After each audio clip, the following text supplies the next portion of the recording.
discípulo de verdade. Agora eu pergunto, não me responda, tá? Não responde, tá? Não cai nessa pegadinha. Você quer ser discípulo por quê? Por causa da evidência que o nome dele causa? Por causa que ser discípulo dele te coloca num pedestal?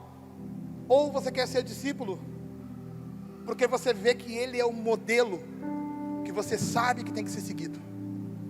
Porque, irmãos, é assim, ó, todo mundo chega capenga, todo mundo chega puxando uma perna e mancando a outra, todos nós chegamos machucados, destruídos. A maioria de nós chega procurando uma solução para a nossa vida e nos apresenta a ele, e a gente se apaixona por ele. Afinal de contas, está aqui uma amiga minha de 1000 anos, e 1000 anos ainda. Olha só, o cara mais louco que o Batman do Dom Diogo era eu. Como é que mudou tanto? É porque chegou no momento da minha vida que eu enxerguei que, cara, se eu continuar assim não vai dar. Parece que eu sou feliz, mas não sou. Parece que está tudo bem, mas não está. Eu preciso converter e eu preciso voltar por um caminho e reconstruir minha vida. E começa esse movimento da gente voltar pelo caminho. Aí, quando eu volto para esse caminho, eu tenho um encontro com ele e ele diz: todo mundo diz que tu não tem mais valor, todo mundo diz que tu não tem mais jeito, todo mundo diz que você já está condenado. E o que ele me diz? Você tem valor, você tem um jeito e você não está condenado porque eu morri no teu lugar. Aí o que acontece? Aí tu fica pensando assim: pagaram toda a minha conta, André. Imagina, eu devia a minha alma, estava condenado ao inferno. Jesus vem e me absolve dos meus pecados e eu acredito nele. Falei domingo sobre isso, ao ponto de querer viver essa nova vida e começar a caminhar nessa nova vida. Aí eu quero por causa do que ele me apresentou. Só que daqui a pouco eu começo a enxergar umas coisinhas. Eu começo a enxergar que quem não me ouvia mais, e ninguém mais me ouvia, ninguém mais acreditava em mim. Aí eu estou na fila da lotérica e aí eu estou ali parado com a minha Bíblia, com essa carinha, com esse shape, que ninguém acredita que eu sou crente. Daí eu abro minha Bíblia e falo um pouquinho assim, e as pessoas olham para mim e eu já começo a falar de Jesus. Daí alguém para me ouvir, e eu vejo que eu falo direitinho. Aí, ali na frente, eu começo a convidar pessoas. Ali na frente, eu começo a viver uma liderança dentro da igreja. Ali na frente, eu começo a entrar em evidência, porque eu retenho uma história que primeiro surtiu efeito na minha vida, e agora também está surtindo efeito na vida de outras pessoas. E aí eu começo agora a ver que isso é bom, porque afinal de contas, está todo mundo parando para me ouvir. E agora talvez eu estou buscando, não é mais porque eu quero me parecer com ele. Agora eu estou buscando porque as pessoas estão me valorizando de um jeito que eu nunca fui valorizado. Pergunto de novo: por que você quer ser discípulo? Porque ele é o modelo perfeito? Ou porque ele te coloca num lugar de projeção? Vamos falar sobre isso hoje. A Bíblia fala em João 6, versículo 57. Alguém acende para mim João 6, versículo 57, vamos ler. E hoje é o último culto de discipulado, né? É claro que o caldo vai ser grosso.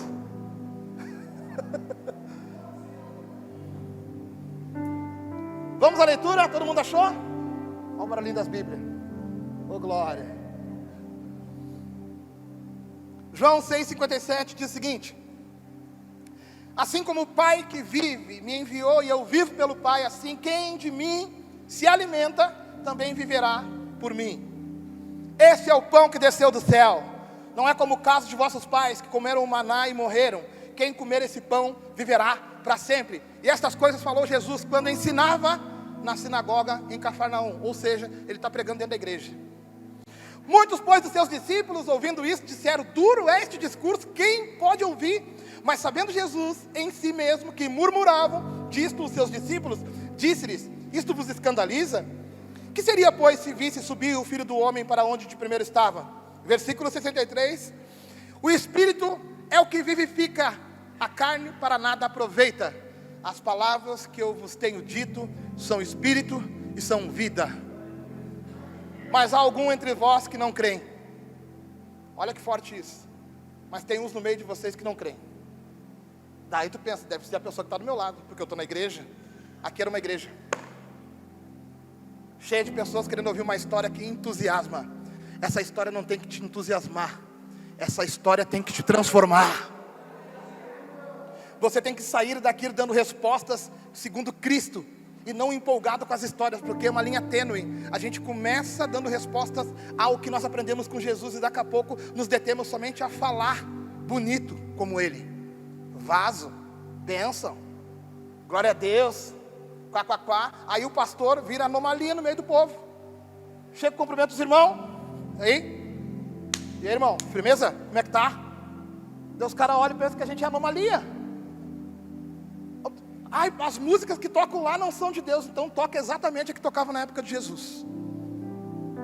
Sabe essas coisas que a gente gosta de colocar de rótulo e pensar que Deus não está nesse negócio? Está tendo transformação, está tendo salvação, está tendo casa transformada, está tendo arrependimento. É o Espírito Santo de Deus, não o pastor. É Jesus operando, porque você abriu a porta. Você abriu a porta. E Jesus está falando aqui, as palavras que eu vos tenho dito são espírito e são vida. Sabe por que ele falou isso aqui? Pode apagar, Rico. Porque antes disso, ele estava falando que ele era o pão do céu. Que quem não comesse da carne dele e do sangue dele, não teria parte com ele. Que não estaria vivendo o projeto que ele tinha para nós viver. Jesus, ele está tentando dizer, eu já preguei isso aqui outras vezes, você estava no culto inclusive. Ele está tentando dizer assim, galera, vocês não entenderam. Vocês estão tudo caminhando comigo porque acabaram de ver uma multidão sendo alimentada. 5.000 homens, fora mulheres e crianças, com 5 pães e 2 peixes. Vocês estão olhando para as minhas mãos e o que eu posso dar para vocês. Mas deixa eu contar uma coisa para vocês. Quem não se alimentar de mim, não fica esperando carro novo, não fica esperando casa nova, não fica esperando coisas materiais. Quem não se alimentar de mim, quem não se alimentar de mim, não vai viver o projeto que eu tenho para a sua vida. E a Bíblia fala que ele estava cercado de pessoas. E sabe quem eram essas pessoas, Josi? Discípulos. Ah, nós estamos no culto de discipulado. Coincidência. E Jesus, no último culto de discipulado de 2024, vai fazer tu pensar até o dia 31, se verdadeiramente tu quer ser discípulo. Porque se você não decidir viver tudo que ele ensina, não vai funcionar vivendo parte do que ele ensina. Mas eu acho que eu vivo tudo. Perdoa que nem ele perdoou. Ama como ele amou. Crê ao ponto de caminhar em direção a uma cruz e morrer nela. E não um problema mexendo nas tuas emoções, te parando da tua caminhada com Deus. Você não pode desistir de Deus por causa dos obstáculos da tua vida. Por quê? Porque quem é discípulo entendeu que Jesus é tudo na tua vida, não importa o obstáculo. É com Ele que você rompe. É com Ele que você sobe de nível. É com Ele que você avança. Jesus tem que ser colocado como um alimento da tua vida. Sabe o que significa esse alimento que ele está falando? Quando ele falou que era o pão do céu, ele está falando assim, galera, olha só.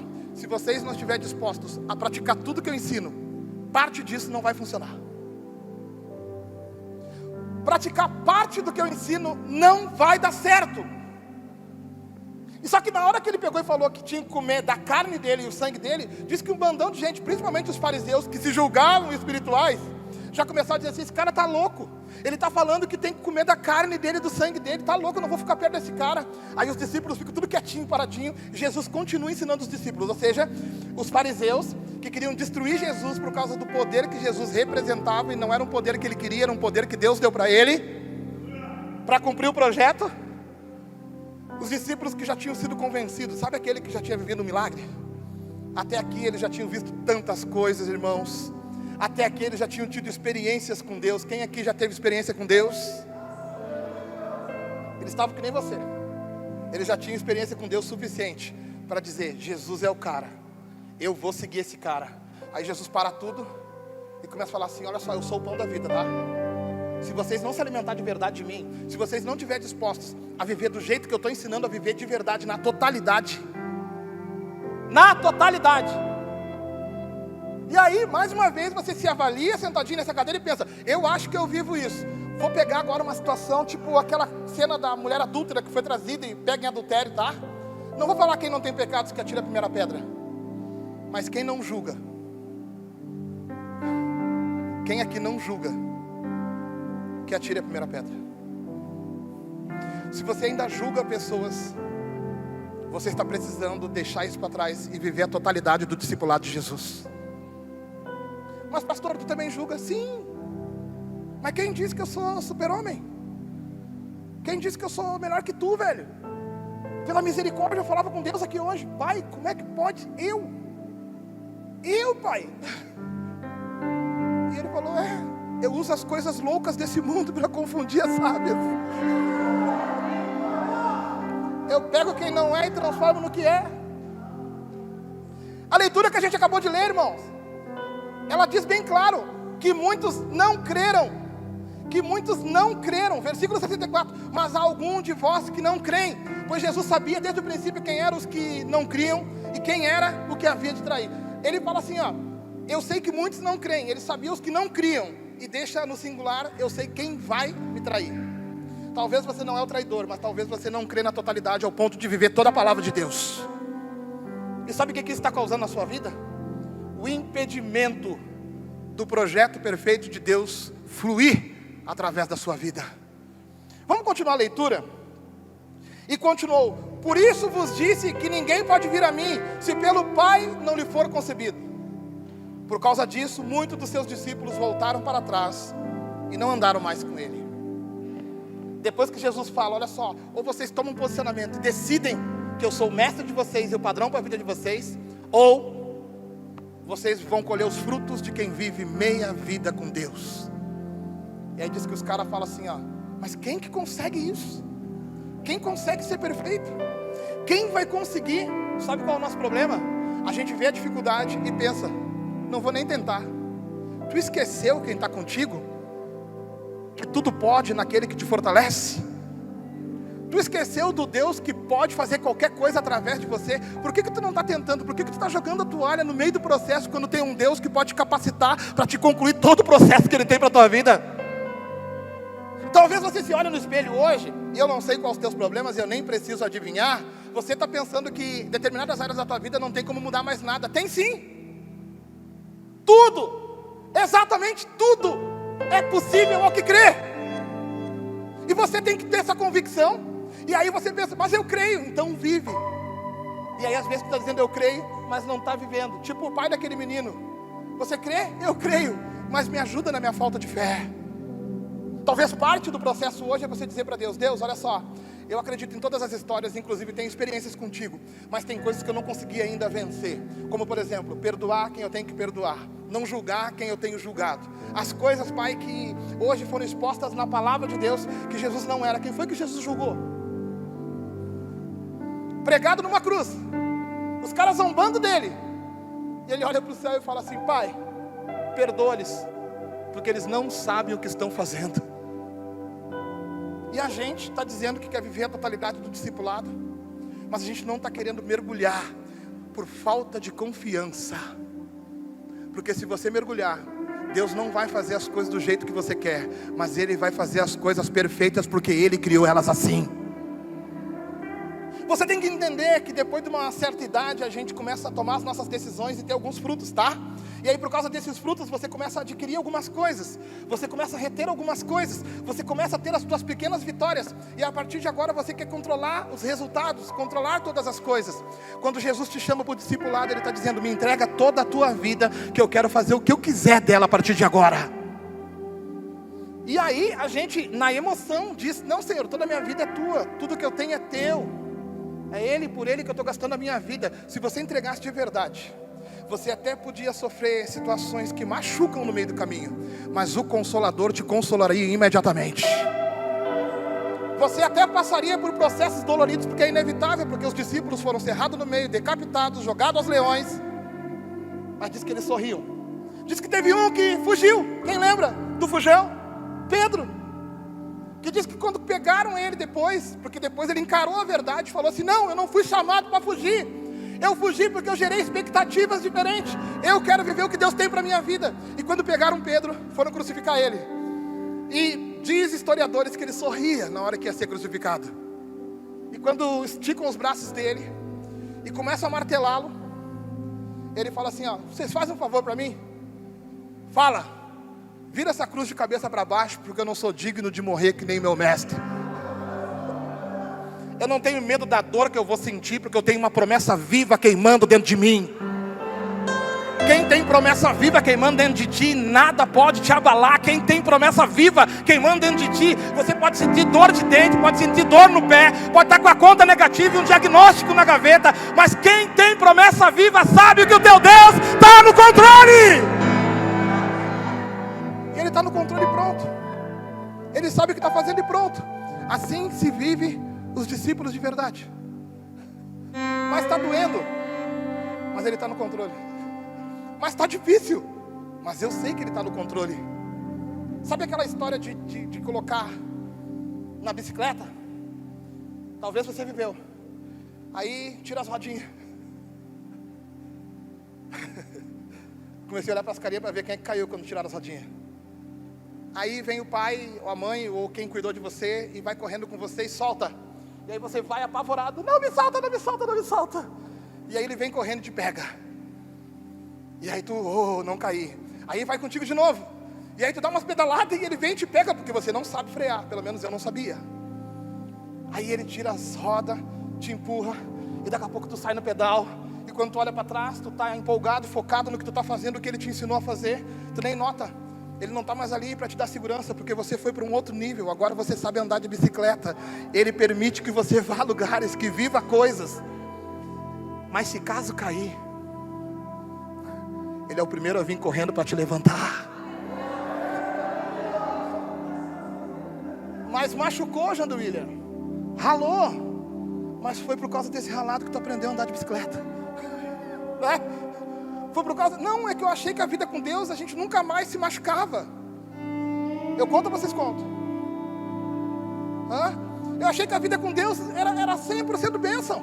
Todo mundo me ama, todo mundo me estende a mão. O pastor acabou de pregar uma palavra, de ler uma palavra ali em Atos, que fala que tudo era comum entre todos. O irmão que tem 2 TV tem que dar uma para mim. Isso não é o sistema da igreja, é outro tipo de sistema. A vida com Deus é a garantia de uma vida eterna, que você caminha todos os dias porque crê e confia nela, e você vai até o final porque você acredita que só Ele tem as palavras de vida eterna. A vida com Deus não é a ausência do motor quebrar. A vida com Deus não é a ausência do carro parar no meio do caminho ou uma perda muito importante da sua vida. A vida com Deus é fundamentada na confiança. Se você veio e sentou nessa cadeira para ouvir o Evangelho te prepara para os dias difíceis. No mundo tereis aflições, mas tem de bom ânimo, porque eu venci o mundo. Quem não está te ensinando sobre o mergulho e confiança em Deus, está te preparando para se desviar. Porque está cheio de igrejas aqui que está gritando que a tua vitória vai chegar. Está cheio de igrejas aí dizendo que você tem que gastar tempo da sua vida na vida de quem não quer nada com Deus. Agora sabe o que o Espírito me disse? Para eu pregar nesse púlpito e você responder essa palavra vivendo a sua vida onde eu não estou vendo você. É sobre isso. Eu não vou estar lá para te ver, nem quero saber a tua caminhada. Se chegar no meu ouvido, eu vou corrigir. Se não, é tu com Deus. É sobre isso. Eu tenho que te apresentar um pai que vai embora de mão dada contigo. Eu tenho que apresentar um pai, um mestre, que você não vive só no culto de quinta, no culto de discipulado. Eu tenho que te apresentar um mestre que faz parte do teu dia a dia, e você busca ele em casa quando não tem ninguém te vendo. Porque se você não fala com aquele que você não vê, dificilmente você vai crer. E fica muito mais fácil de você fazer as coisas sabendo que ele não está ali. E Jesus está confrontando estes homens agora, dizendo: ou vocês vivem o que eu vim ensinar, ou não adianta se iludir, porque eu multiplico pão e peixe. Pão e peixe é material. A carne, ela não serve para nada material. As palavras que vos tenho dito são espírito e são vida. Se você viver ela, você ganhará vida, e vida com abundância. Aí eles olham para Jesus e falam bem assim, ó: por causa disso, muitos de seus discípulos voltaram para trás e não andaram mais com ele. Versículo 67. Perguntou então Jesus aos 12.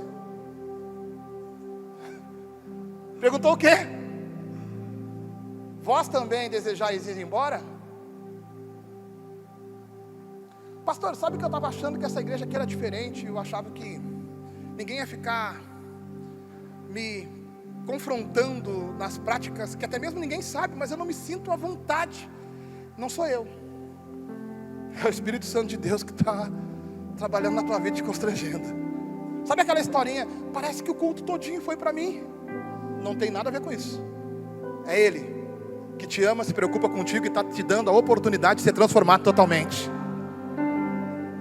Sabe aquela coisa que tu pensa que ninguém sabe esse teu jeito? Cara, por favor mesmo, por favor, não tente viver uma vida com Deus de personagens de casa e personagens da igreja. Porque eu sei que tem muita gente que acha o meu jeito e o da Josi um pouco estranho. mas esse somos nós. E é sobre isso. Evangelho é você viver uma verdade ao ponto das pessoas olhar para ti e ver que tu está sendo transformado, ver que tu está tendo paciência, ver que tu está aprendendo a ser manso, porque a Bíblia te ensina a ser. E Jesus está convidando os caras para isso. Olha só, não fiquem comigo porque vocês idealizaram um projeto. Não venham caminhar nessa igreja porque você idealizou que um dia fará alguma coisa dentro deste lugar. Venha porque a voz do Espírito te chamou para cá e você está disponível para aquilo que o Pai querer fazer da tua vida. Mas é fácil encher esse prédio. É só começar a entregar a profetada. É só começar a sapatear e dizer assim, ó, o Senhor tem visto as tuas lágrimas na madrugada. De madrugada eu ronco, mano, a noite toda. Que lágrima boba é essa, tio Ney? De madrugada acordando para chorar? Não, eu durmo. Eu choro de certo porque alguma ação da natureza na minha vida. Não comece a se entregar para essas coisas emocionais. Abre tua Bíblia, porque tem um Deus que quer falar contigo todos os dias, meu irmão. Vive esse evangelho. Se você está vivendo uma coisa errada, saiba que Ele está vendo. Mas hoje Ele está falando, olha só, se vocês quiserem ser meus discípulos, vocês vão ter que deixar isso para fora, largar de mão isso daí e começar a aplicar a minha verdade na vida de vocês a partir de agora. Se vocês quiserem ser meus discípulos de verdade, vocês vão entender que vão ter que se alimentar de mim e viver como eu estou ensinando vocês a viver. E diz que eles entendem isso e começam a ir embora. Diz que começa a sair um por um. Aí Jesus olha para eles. E vocês? Ficou 12? Não vão me deixar? Também vão se retirar? Versículo 68. Respondeu Simão Pedro. Quem? Pedro. Pedro negou Jesus, cara. Pedro puxou uma espada e cortou a orelha de Malcom. Policial usa o quê hoje? Porque naquela época não tinha arma de fogo, tá? Então os policiais usavam espadas. Mudando para os dias de hoje. Policial usa o quê? Espada ou arma de fogo? Pedro tinha então, será uma espada? Um facão? Pedro era do movimento armamentista. Estava com o ferrinho dele. Ele não tem medo de tentar cortar a orelha do soldado, porque ele pensa que aquela é a coisa certa. Só que ele esqueceu do que Jesus ensinou, e aquele era o plano perfeito de Deus para a vida dele. Jesus prova através daquela ação: Pedro, guarda a tua espada, porque a nossa luta não é com esse cara. Eu vou viver o projeto que o Pai tem para a minha vida, e eu não tenho medo dele. Pedro negou, cortou a orelha de Malco, tentou impedir Jesus. Jamais eu vou deixar alguém te tocar. Pedro, não paga essa, porque antes que o galo cante 3 vezes tu vai me negar. Pedro, cheio de... Foi o que afundou quando caminhou sobre as águas. Deu um passinho, deu outro passinho, assistiu o vídeo. Que viagem domingo, hein? Aí afundou porque perdeu a fé. Pedro cheio de indicativos negativos. Pedro cheio de coisas que você olhasse para você dizer: ah, capaz que Pedro vai ser minha referência. Capaz que eu vou seguir Pedro. Capaz que Pedro... Eu não concordo com a vida de Pedro. Mas quando Jesus perguntou para os 12, assim quando ele perguntou quem queria descer do barco e Pedro desceu, Jesus perguntou: vocês vão me deixar? Pedro responde: para onde é que nós vamos, Deco? Se Ele, só Ele tem as palavras de vida eterna.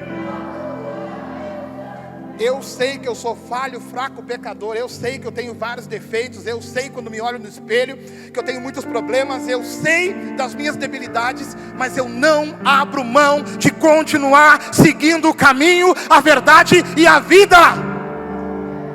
Eu não abro mão de continuar tentando. Eu não abro mão de permanecer. Eu não abro mão. Por mais duro que pareça, eu não abro mão. Eu não abro mão. Eu não vou me acomodar achando que eu sou assim e pronto. Eu não abro mão, irmãos, eu sou assim. Tu acha que eu não vejo meus defeitos? Tu acha que eu não sei das minhas explosões? Tu acha que eu não sei que muitas vezes eu ajo na carne? Mas eu não abro mão de ser transformado e não admito que estou certo. Ser discípulo é isso, cara. Tu sabe que é homenzinho torto, que morava numa casa torta, que andava no caminho torto. Mas você decide: eu não vou desistir de ser transformado. Eu vou ser discípulo até o final desta caminhada. Eu vou tirar da minha vida o que não tem a ver com Jesus. Eu vou tirar da minha vida o que Jesus condena. Eu vou abrir mão daquilo que Jesus disse que não é mais para a minha vida. É sobre isso. Do contrário, não se engane. Para de se enganar. Deus conhece meu coração e tu não tem medo? Não tem medo? Deus sabe do meu coração. Tu não tem medo? Está sabendo que tu não quer mudar? Porque não faz sentido sentar nessa cadeira branca se você não quer viver o modelo perfeito que o Pai mandou na terra. Não faz sentido nós sentar nessa cadeira branca e dizer eu quero ser discípulo, se nós não estamos dispostos a viver toda a palavra que Jesus nos ensina a viver. Irmãos, não é fácil mudar os nossos olhos, não é fácil amolecer o nosso coração, não é fácil mudar as nossas convicções culturais, principalmente, porque a gente aprendeu muitas vezes dentro de uma casa, talvez a gente aprendeu em volta de uma mesa que todo mundo falava mal de todo mundo, então a gente cresceu falando mal de todo mundo. Mas se Jesus está condenando dizendo que isso é errado, deixa o Espírito Santo te constranger, vai e não peques mais. O Senhor nos dá oportunidades de recomeços, o Senhor nos dá a oportunidade de refazer caminhos. E às vezes a gente está preocupado, ou está no entusiasmo de se levantar um pregador, sapatear. E eu creio em profecia, eu creio em profeta e oro para que a liberdade do Espírito Santo venha agir neste lugar. Mas a gente está esperando a mensagem que nos aprova. Quando o Senhor está pregando, porque em parte falamos, em parte profetizamos, o seguinte: se tu quer ser discípulo, eu acabei de te ensinar o caminho, se alimenta de mim, seja como eu fui, faça o que eu fiz, haja como eu ajo, seja o que eu estou te convidando para ser. E se você decidir isso, talvez tenha sonhos aqui hoje que vão ficar para trás. Se você tomar essa decisão de se tornar discípulo, talvez aquela coisa que você tinha na cabeça, porque pode acontecer, né, irmãos? Pode acontecer, né? Entre ser pregador e ser rico, eu queria ser rico. Ai, que horror! Eu queria ser rico, mas o Senhor me transformou em pregador, porque talvez se eu fosse rico eu nunca tinha corrido para os braços dele. Mas talvez você está com o sonho de ser pregador e Deus vai te levantar para manter o pregador da palavra. Talvez o teu sonho era um dia ser a cantora ou a pregadora, e Deus está falando, educa o teu filho, porque é ele que eu vou levantar nessa geração. Talvez você achava que era empresário, e Deus te chamou para ser pregador da palavra. Eu só sei de uma coisa: quem decide ser discípulo, entrega os seus sonhos e pergunta para o Pai, o que tu queres fazer de mim, meu Senhor? Aí o Pai te diz, tu quer mesmo? Porque quem quer o Evangelho e Deus de verdade, vai ter que entregar toda a sua vida, para que o Pai faça o que quiser da sua vida. Quem quer de verdade, vai ter que confiar e crer. Sabia disso? Eu tenho que confiar e crer. Por quê? Porque talvez você está pensando que é atacante, e o Pai vai te colocar lá na zaga. Mas eu não posso estar aqui, eu sou atacante, camisa 11, isso que eu nem entendo de futebol, Rabinho. Mas daí alguém chuta pro gol, final da Copa do Mundo, a bola bate em ti, não era nem tu que queria defender, mas você salva o jogo, e todo mundo aplaude o zagueiro que entrou para a história, porque estava lá onde Deus colocou, e fez o que nem sabia que tinha que fazer, mas o Senhor operou através da sua vida. Quando você confia de verdade, e entrega a tua vida para viver o discipulado de verdade, não vai ser do jeito que tu queria, mas vai ser perfeito do jeito que Deus quer. Aí eu te pergunto, e vocês, também vão deixar? Pedro diz, para onde iremos nós, se só tu tens as palavras de vida eterna, e nós já temos crido, e bem sabemos, que tu és o Santo de Deus. Pai, a minha convicção é absoluta, tu és o caminho, a verdade e a vida.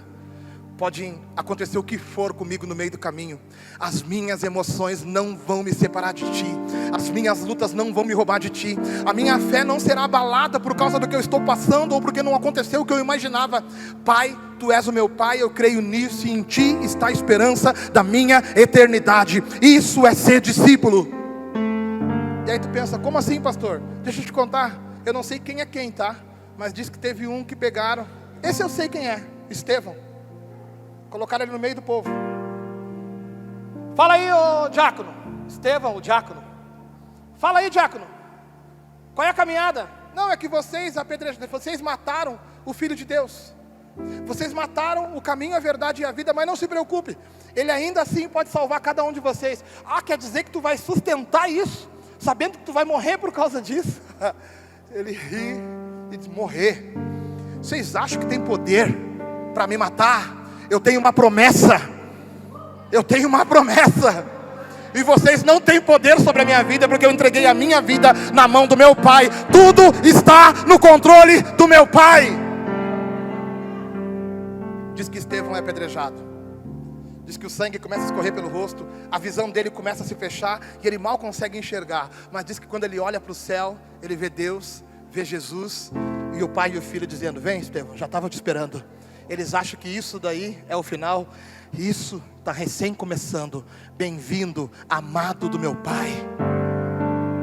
Você foi até o final porque eu fui e aprendeu comigo. Você fez o que eu fiz, aprendeu comigo. Se você está aqui e não quer aprender com Ele, me perdoe. Não faz sentido você estar aqui. Ou nessa noite a gente entrega toda a nossa vida e vive a totalidade do projeto de Deus. Ou eu te convido, cara, nem perde mais teu tempo. Pastor, tu não tem medo da igreja esvaziar? Não, a igreja não é minha, é do meu Pai. Meu Pai está no controle. Eu não sou, mano, eu sou o instrumento, eu sou a caneta Bic azul antiga na mão de um Deus Todo-Poderoso decretando coisas eternas. O que é uma caneta Bic atirada? Nada, mas experimenta um poderoso pegar ela na mão para te ver o que ele é capaz de fazer. Eu sou a caneta Bic na mão de um Deus Todo-Poderoso que está dando a oportunidade.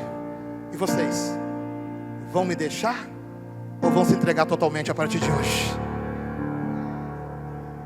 E agora é a tua resposta. Pai, eu ainda julgo, mas não quero mais julgar.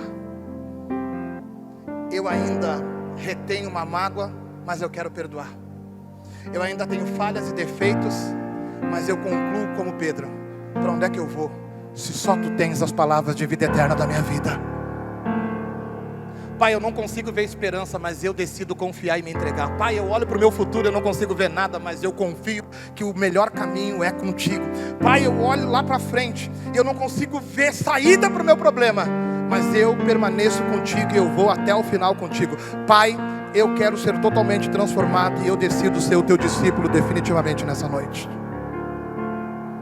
Quando você toma essa decisão, aquilo que você luta contra começa a perder força na sua vida, porque você não está mais lutando para provar para as pessoas: viu só como eu não sou mais um drogado?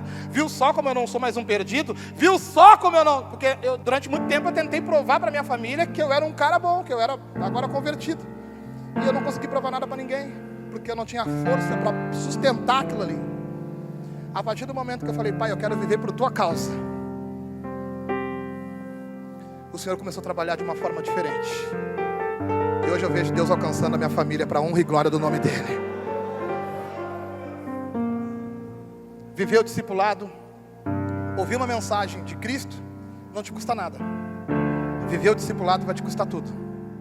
Está disposto a pagar?